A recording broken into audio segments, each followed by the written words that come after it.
बच्चों, आज हम पढ़ेंगे पाठ नंबर 24 कहानी लेखन। तो कहानियाँ किस तरह से लिखी जाती हैं, आइए इस बारे में जानते हैं। कहानियाँ सुनना सुनाना सभी को अच्छा लगता है।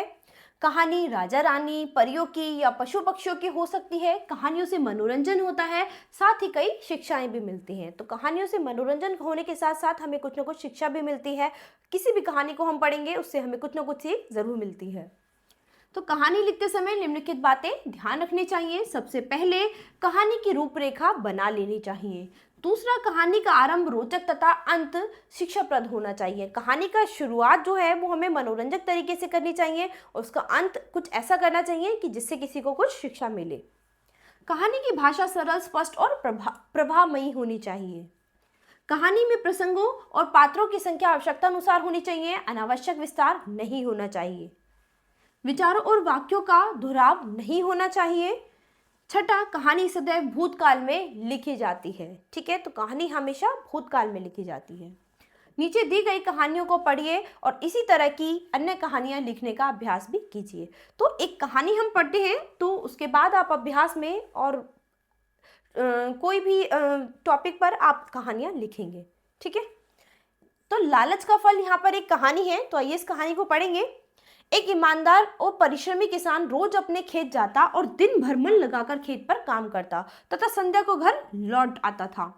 एक दिन उसे खेत पर काम करते करते एक सर्प दिखाई दिया। उसने उसे खेत का देवता समझकर उसे प्रणाम किया।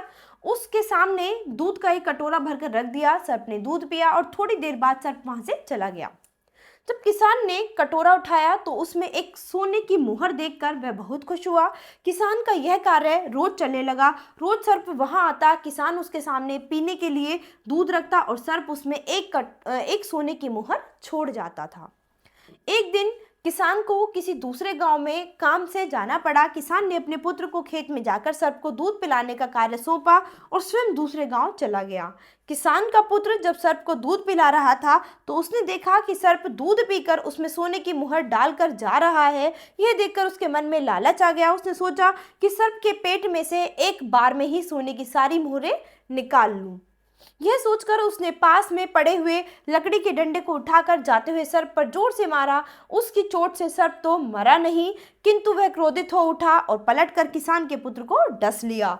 सर्प के डसने से किसान के पुत्र ने वहीं झटपटाते हुए दम तोड़ दिया। जब किसान ने अपने पुत्र को देखा तो वह सब कुछ समझ गया और बहुत पछताया। तो यहाँ आपको क्या शिक्षा मिली कि लालच का फल बहुत बुरा होता है। अगर हमें कभी कोई चीज़ मिलती है तो हमें कभी भी किसी चीज़ के लिए ज़्यादा लालच नहीं करना चाहिए। जितना भगवान ने दिया है आपको उसमें संतुष्ट रहना चाहिए। कभी भी किसी चीज़ को लेकर ज़्यादा लालची नहीं बनना चाहिए। ठीक है, तो बच्चों यहाँ पर और भी कुछ कहानियाँ दी गई हैं जिन्हें आप अभ्यास में पढ़ेंगे।